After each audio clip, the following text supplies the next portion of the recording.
So how do we turn off those chemicals? We talked about it. How do we turn off those emotions, that no? How do we turn off that no box? Just imagine that your customer has a big no button right in the front of their head. They're just hitting it over and over again. How do you keep them from doing that, right? Time, greed, gain, logic, and fear, basically. I put greed in there, but it's really gain, logic, and fear. So you hit those 3 buttons, right? You have gain is primal. You want what you freaking want, right? Logic is not primal. That's human. It's also much less effective because you're talking to the wrong brain. But some people just need it. Like, how many of you guys bought a car in the last year? Guys, not girls. Guys bought a car last year. How many of you looked under the hood?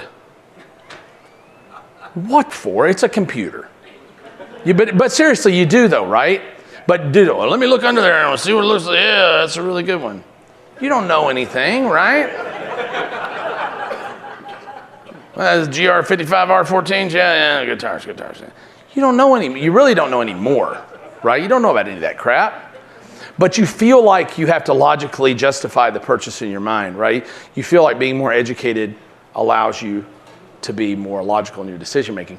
And that education process is a good way to stall time, by the way. For a car salesman, they know you want the car, right? They're just waiting to close. So the longer they can get you to look at the interior and test driving the car, like 1 in 100 people buy a car they don't test drive.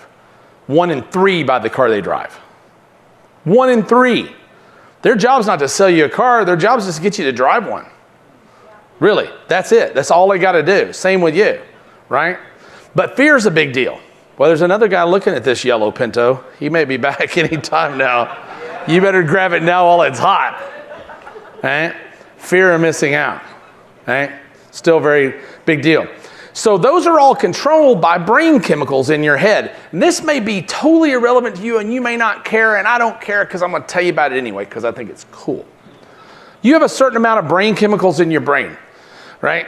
These brain chemicals are, like I showed here, they're the bath that your brain sits in, right? Your brain doesn't connect to anything, but it really floats inside your head. There's fluid in there, right? So that's when you have a brain injury, you largely die because your brain swells and pushes the fluid out, right? And your brain gets all super screwed up. When you have really bad accidents, when you're left bleeding for a long time, when you have sepsis or anything like that, your brain chemical bath gets off. A person can have a gut problem and be mentally disturbed for the rest of their life, right? I have an ex-wife like that. All kidding, no kidding, really. So anyway, but I have a lot of them, so it's bound to happen. But this bath your brain is setting in really matters, really determines how you receive things, right? So you have neurons and transmitters in your brain. This is a neuron, this is a transmitter, and they don't ever touch. They're like a spark plug. They fire this little spark of a thought between the transmitter and the receptor, right? And the secret is there has to be the right chemical mix in there for that spark to fire correctly. It'll fire little or it'll fire a lot, right? If you have more salt in your body, you typically think better because electricity conducts better with salt. If you go in a sterile bath, you can throw in a toaster, it won't hurt you. You put in 2 tablespoons of salt, you're dead as fried chicken, right? Because it conducts.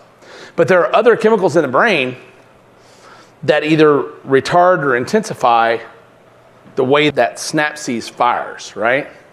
The first one is dopamine. The second is serotonin. The third is oxytocin. And the fourth is cortisol. And there's also endorphin, but endorphin I've never figured out how to really grab. Especially not from a distance. Endorphin releases when you do something super exciting. Jump off a building, snow ski down a mountain, things like that. But these are the things we can stimulate from a distance. Dopamine is gain, right? It's pleasure. So scientists have discovered recently that it's not pleasure, it's the anticipation of pleasure.